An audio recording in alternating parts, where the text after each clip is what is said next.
shoe. Who else could it be but your man Louie? Yeah. And overtime. Who else could it be but me, your man, Louie T? Welcome to Monday Night Football Overtime. Dolphins, Steelers, and I must say, that's that Dolphin shit. Now, I told you they've been more competitive. Ever since the Dallas Cowboys game, I felt like they've been a much more competitive team. They just haven't found ways to win. Instead, they find ways to lose. We've seen them come close in the last couple of weeks. Home against the Redskins, at Buffalo. Good opportunities to win in both of those instances. And again, I don't really know if they were trying to win the Redskins game or not. I felt like they were trying to win, but that 2-point conversion situation didn't feel like a team that wanted to actually win that game. But in any event, if they were trying to lose, they would have just kept Josh Rosen in.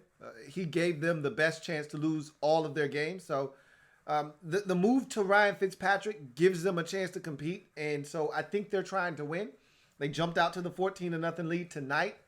And shout out to my man, Captain Spartan, because as they jumped out to that 14-0 lead, I thought of him first because he's a massive Steelers fan. And he usually is spot on about his team. And he talked about how he was nervous about this game. And he's always right. I don't know if there's been one time that he said something about his Pittsburgh Steelers to me prior to the game taking place and it didn't come to fruition. There's always a trap game for the Steelers. There's always a team that they struggle against. And it's always information that you would only know if you were a true diehard Steelers fan. And he would always drop this knowledge on me. Hey, man, we're going to lose this game. And I'm like, man, you crazy. You're not losing this game. And they would lose the game. And he'd say, I told you so. And this was one of those situations. I told him, you're not losing this game. Okay.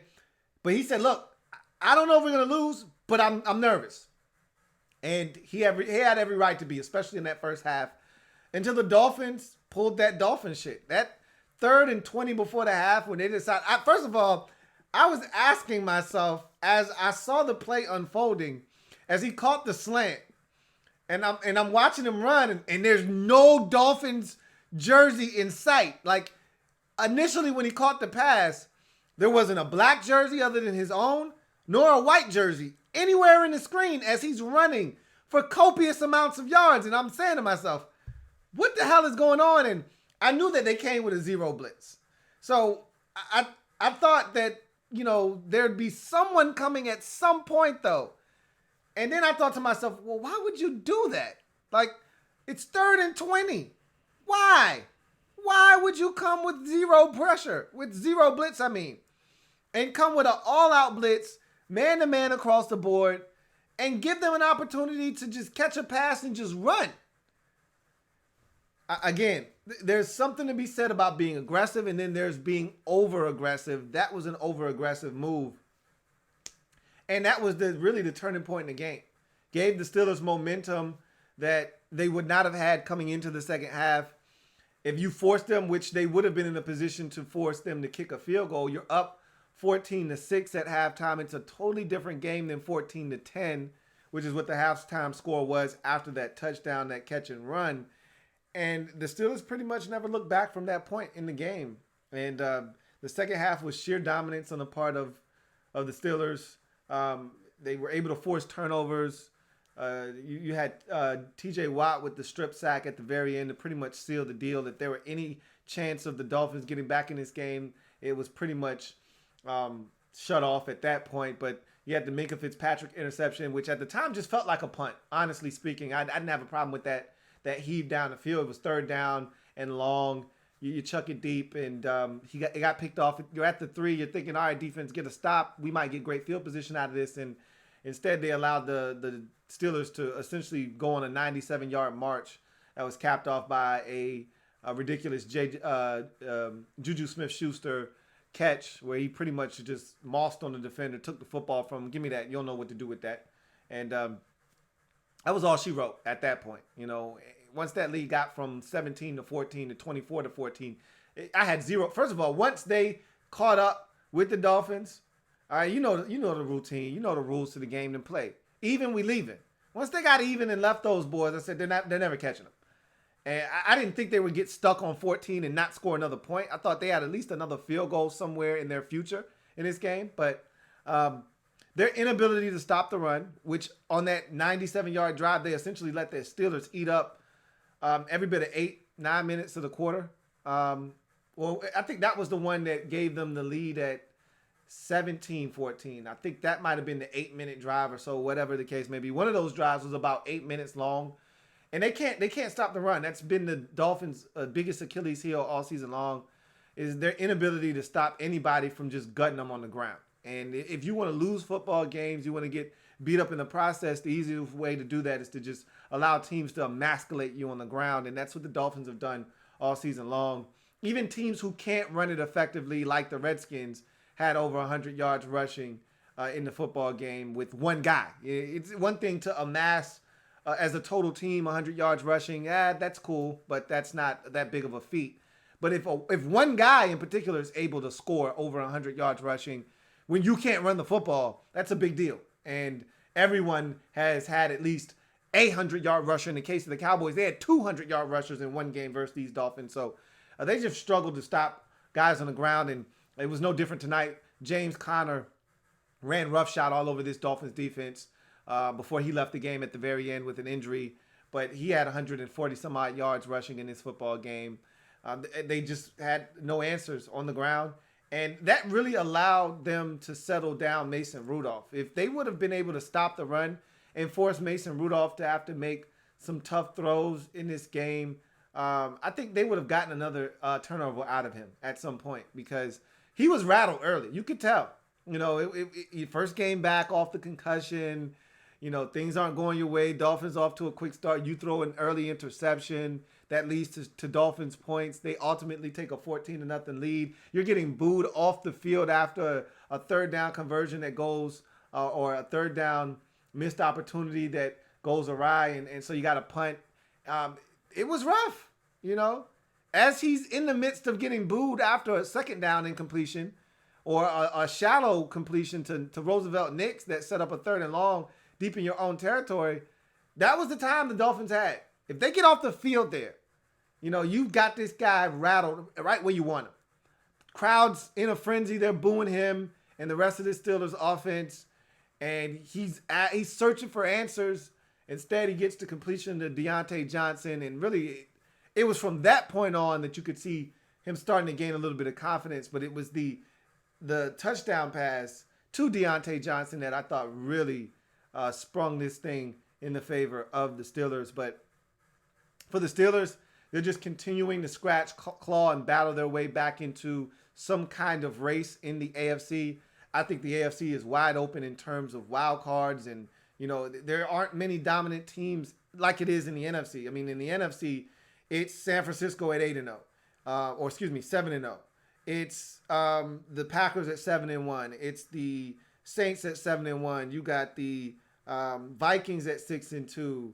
You got the Seahawks at 6-2. I mean, there are a bunch of good football teams in the NFC, and maybe there are a bunch of bad teams out there too that's allowing them to stockpile victories. But at the end of the day, it's a lot of good teams in the NFC. You know, conversely, in the AFC, you know, you've got a bunch of teams with 5 games winning right now, 5-game winners as your division leaders. And it's just wide open. A bunch of 4-4, 3-5 teams right in that mix. Steelers are right there now at 3-4. And the division leader in their division is the 5-2 Baltimore Ravens. But keep in mind that the Ravens have the Patriots. A winnable game, but they probably more than likely will lose that game. That's what you assume. But I thought they were going to lose to Seattle a week ago, and they went into Seattle, and not only did they win, they dominated. So I'm not putting anything past the Ravens these days. But when you look at where the Steelers are now, and you look at their upcoming schedule, it's really doable for them to not only get back to 500, but exceed 500. And then, you know, for me, I always tell you, and my motto has been for years, don't talk to me until you get to 500. I don't want to hear anything from you. Don't ask me any questions about the playoffs. Don't even use the P word, okay, until you get back to 500. Once you get to 500, then we can start having a serious conversation. But until then, we'll just work on doing that. Work on getting back to 500, and that's what they've done. Since the 0-3 start, it's been a tall task and an uphill climb. You had to go through, Duck Hodges and a number of different changes, guys on the offensive line, and all these injuries, running back shuffling in and out of the lineup. But they figured it out, man. They found ways to win. They go on the road. They destroy the Chargers. The final score doesn't indicate that, but if you watch that game, that was utter and total destruction on the road, took over the building, and took over that game. And so here we are, 3-4, one win away from getting back to 500 after an 0-3 start. And you look at the Steelers, here they come. And I told you, I like their defense. It's not perfect. You know what I mean? It's not a dominant defense, but it's a defense that flies around the football field. And when they get locked in, and like they did tonight, they finally got into a groove. It took them a while after the slow start, but they got into a little bit of a groove. They started getting after Fitzpatrick. They kind of shut the faucet off in the run game. And then all of a sudden, here comes an avalanche of turnovers. They ended up with 4 that they forced on the night. And, Fitty is going to offer up a couple of them to you. The first one probably wasn't as much his fault as it was the intended target there, having that ball just bounce off of his shoulder pad. But that was a zing job. That had some hot sauce to go from Fitty. And I don't know if that tight end had gotten his head around enough to really put himself in a position to catch that and not allow it to beat him up and bounce into the air. But the second one was just a total Fitty air job that he just lofted up there and it got picked off. But then he had the ball taken from him. Then you got the ball plucked out of the receiver's hand. I want to say that was Mark Walton on the catch and had no idea that there was a defender coming behind him. And really, that was just one of those lucky things. It wasn't like the defender went for the strip. He literally raked at his arm, pulled the arm down, and the ball just popped out. So that was an unfortunate break for him and a great break for the Steelers. But the turnover started to rain down, and it's what bad football teams do. They create and find ways to lose. The 0 blitz on 3rd and 20, the 4 turnovers.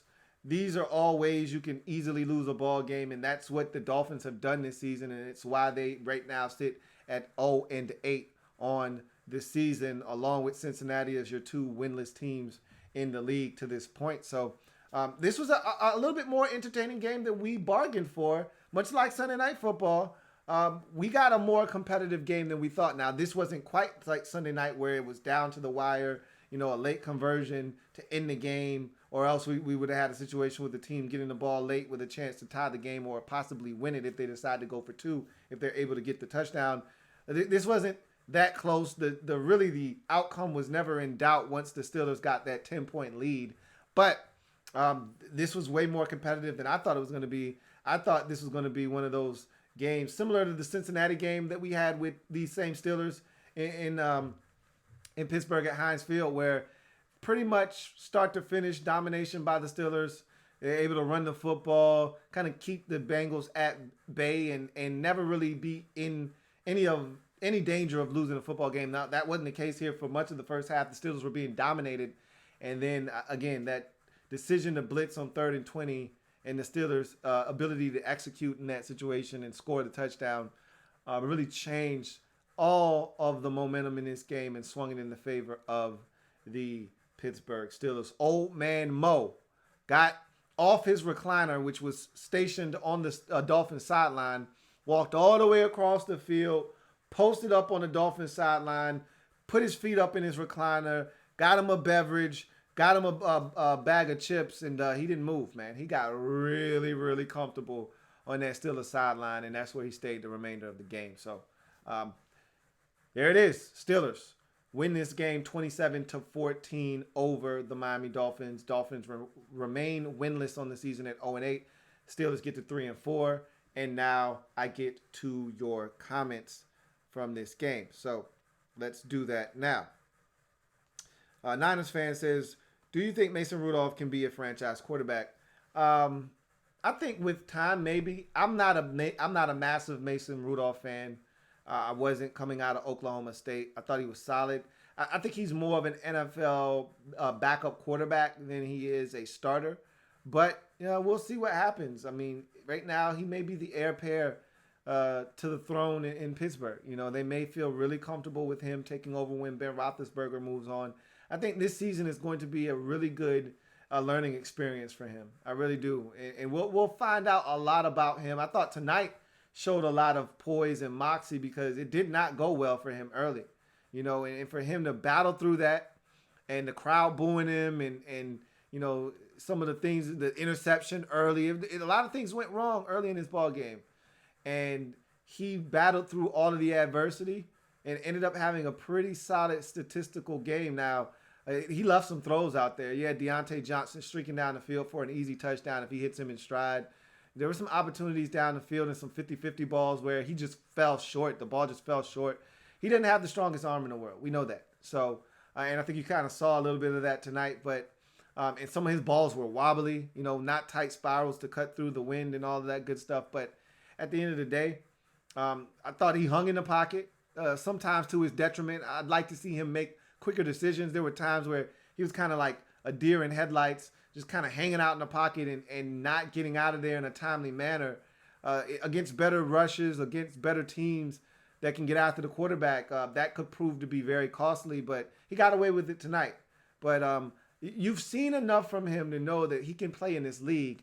I just don't know if he's a consistent starter at this moment, but he's young.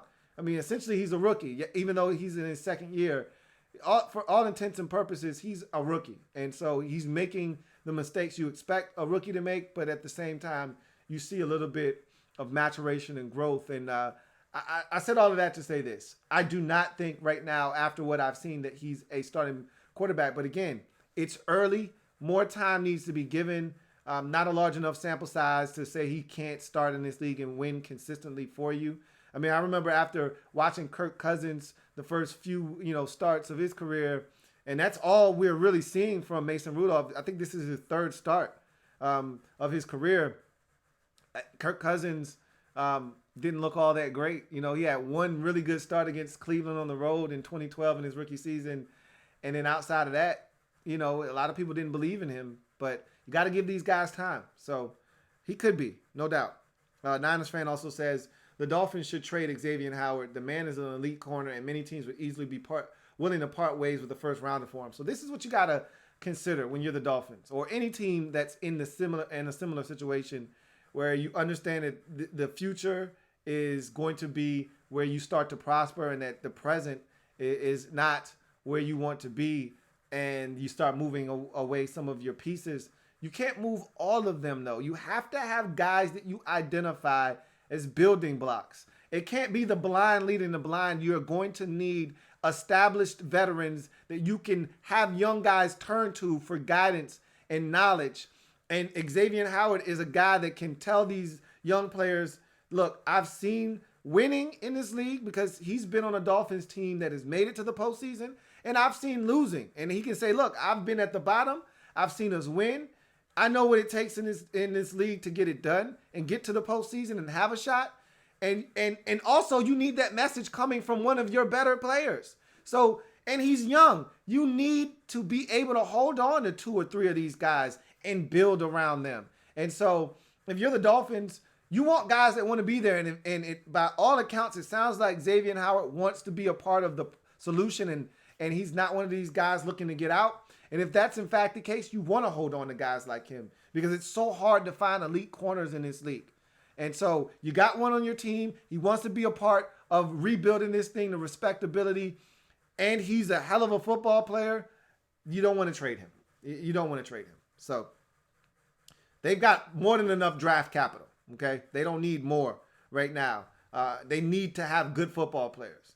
And it's something to be said about having a guy that already has established himself that can play in this league versus the unknown. And he's an established commodity in this league. No, you don't want to trade it. You don't want to trade Xavier Howard. My man CD says, thought I'd stop by and say hi. Not a bad game, missing star power. Indeed, you're right about that. Reese says, Lou, what do you think of my proposed trade? O.J. Howard for Trent Williams straight up. Would you take that? Sure I would. Sure I would, because there's no future in Washington for Trent Williams. None whatsoever. But don't you have a left tackle? I'm just asking for a friend. Don't you already have a left tackle? Last time I checked, I thought the old Penn State product was solid over there. Good enough to where you didn't need to trade for a guy like Trent Williams. But maybe you feel like he can play right tackle and you can kick him over to right tackle and Trent goes into left tackle and you feel even better about your offensive line. But it's not as easy as it sounds. Like if the guy's been playing left tackle his entire career, it's hard to just have him kick over to right tackle. But I take it straight up. I would definitely take that straight up because O.J. Howard is a guy that would fill a position for us. And he's a Bama guy. And we love collecting Bama players. So I would take that straight up. But and he's young. So, yeah, I would take that straight up. I know some people would want more. Trent Williams, 30 years old. He doesn't want to play in Washington. I take the deal. And OJ's in his third season. So he's still got 2 years remaining on his rookie deal. Well, 1 year with the team option. I'd take it because the Redskins are in the market for a tight end right now. You know, whether you get one via a trade or you got to draft one in the draft next year. Next year. We need a tight end. So, yeah.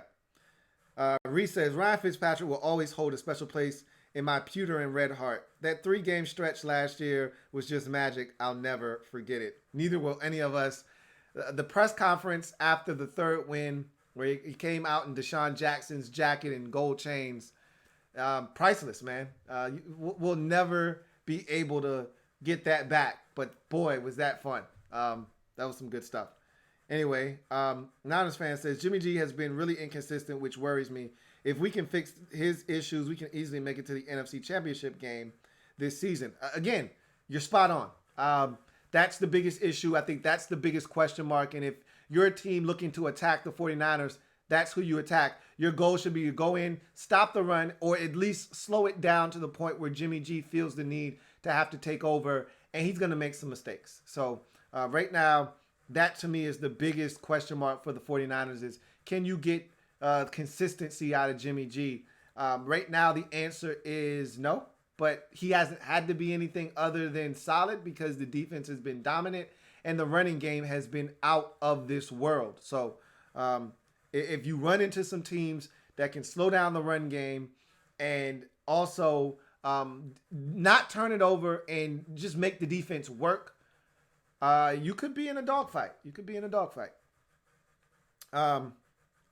Let's see. Reese says, do you have a player like that for your team, Lou? Wasn't a superstar, but will always hold a special place for you?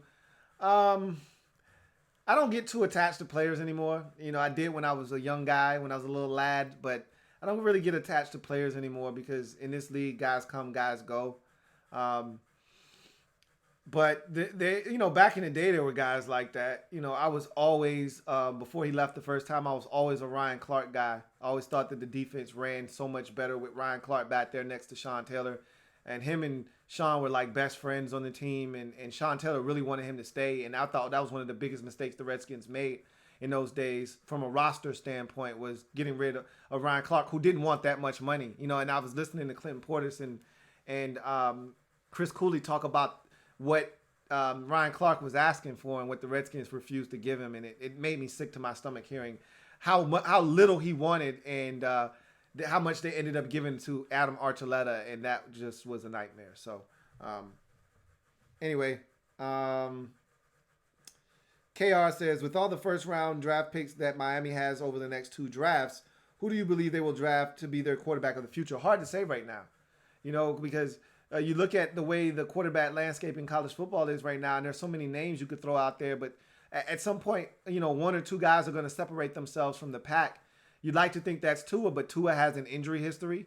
I haven't been overly impressed with Tua. I haven't. I think he's a good quarterback. I don't think he's this lights out, can't miss number 1 overall prospect, though. He's not Andrew Luck. You know what I mean? So I don't think that there's a definitive guy right now. I mean, there's so many guys that I think could ascend between now and, you know, the draft season. And so, I mean, who thought Baker Mayfield was going number 1 overall? Like, with all the guys in that draft, Baker Mayfield was. I don't recall anybody mentoring Baker Mayfield as the number 1 overall pick to the Cleveland Browns, and then out of nowhere he's the number 1 pick. So we know how these things go with the quarterback position. And I got a lot of tape to watch. I told you guys about Jordan Love, the Utah State quarterback, a long time ago. I told you about him last year, as a matter of fact. Then I doubled down on him this offseason when I watched the tape on one of the running backs that got drafted into the league out of Utah State. And I'm watching his tape, and I ran into Jordan Love again. And I'm like, yo, this guy has so much talent. So evaluators are going to fall in love with Jordan Love once they get into that process. His size, his ability, athleticism, arm talent, all of that good stuff. I mean, Herbert's a big kid, you know, and he's got all the skill. I mean, he's got all of the requisite, you know, size, arm talent, you know, intangibles that you're looking for. But is he a legitimate quarterback? Quarterback. Can he read the field, you know, process things, go through his progressions? Like, these are things that I'm not really privy to right now because I haven't been watching enough of these guys. But they're going to take a. I can assure you of that. You know, will it be with the number 1 overall pick? Probably so. You know, you want to get your guy at 1, and then, you know, they're going to go from there and start to fill holes. And at that point, after you get your quarterback, it's best player available if you're the Miami Dolphins, because I think they could use at least one of everything. So I think at that point, it's just best player available wherever you're selecting. Reese says, I think Arizona is a great spot for Kenyon Drake. I think Cliff could find creative ways to get the ball in his hands. I really do. I really do think that's going to be a good spot for him. Duval _904 says, who do you start, Minshew or Foles, or just trade Foles? That's a toughie, man. I think you go back to Foles. But Minshew has played so well. They've got a decision, a really interesting decision on their hands, because that's a tough spot. You know, this kid has come in. He's captured the hearts of all those Jacksonville Jaguars fans, all 22 of them, and I really think that he has the it factor, man. I was wrong about him too, but. Foles is the guy you paid to come in and be the leader of that locker room, and he hasn't done anything wrong to this point. And so I think you give Foles an opportunity, and at least you know if something happens with Foles or he doesn't play well, there's always Minshew to go back to. So I think you go to Foles, but if they decided to keep Minshew in there, I wouldn't have a problem with that either. I really wouldn't, because the man has played so well, but. I think I would go to Foles. We'll see, though. Buffalo pregame says, I also love Ryan Fitzpatrick. Can't wait for his Hall of Fame senior induction. Imagine that beard on the headstone. Well, we know Fitty Fitty's never going to the Hall of Fame, but he's one of the best backup quarterbacks we've ever seen. And that's pretty hard to do, considering all of the backups that have come through this league over the years, but no one has gotten as many opportunities as he has, and no one is instant offense off the bench like Ryan, quite like Fitty Fitty, man. So, Niners fan says, is Juju a top 5 wide receiver right now? No. You can find 5 guys better than him at the receiver position right now, but he's in the top 15. You know, I don't even know if he's in the top 10, you know, but he's definitely in the top 15 receivers in this league for sure. Captain Spartan 04 says, that's why you trade a first-round pick for Minka. He was outstanding tonight, and we all knew he was a good football player, special one coming out of Alabama, and seeing a little bit of that now as Pittsburgh Steeler. Let's see. Captain Spartan says, Deontay Johnson and Juju should be a dangerous duo to watch out for. Yeah, I think those guys can make some beautiful music. Got to get them the football, but yes, I think they're going to be some interesting guys to watch and look out for over the years. Let's see. Reese says, no, we don't have a left tackle. Donovan Smith only plays well against premier pass rushers. He plays down to his competition. Gotcha. Okay, Donovan Smith, the ex-Nittany Lion. Most times teams don't like to switch their left tackles over to right tackle, but hey, if you willing to pay, man, I'm listening for sure. Anyway, let's see. So that's it. And I see we're having a little bit of technical difficulty here with the connection. So I'll keep this short and sweet. I thank you guys for joining me tonight. It was actually a really entertaining game. And anytime I get to see Fitty Fitty, man, I always enjoy myself. I know he's always going to entertain me, if nothing else. And so I appreciated the performance tonight, but the Steelers get the win. We got to see what's going on with the running backs. Benny Snell Jr. went down. So did James Conner. They're already without the ex-NC State running back.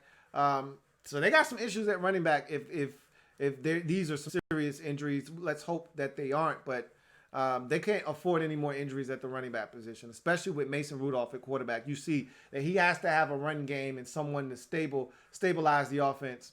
And so they really, really would need to have somebody back there be able to run the football. So we'll see what happens there. But in any event, I thank you guys for joining me. Steelers get the win 27-14 over the winless Dolphins, who now dropped to 0-8. Steelers are now 3-4 and scratching and clawing and inching their way back to 500 on the season as they get the win tonight and get to 3-4 on the season. I thank you guys for joining me. Remember, if it's not your man T, it's not the best NFL coverage it could be. Until next time, you guys have a good one. Enjoy the rest of your night. Make sure you hit the like button and subscribe to the Louie T Network if you haven't already done so. I'm your man Louie T signing off. See you guys next time. Have a good one.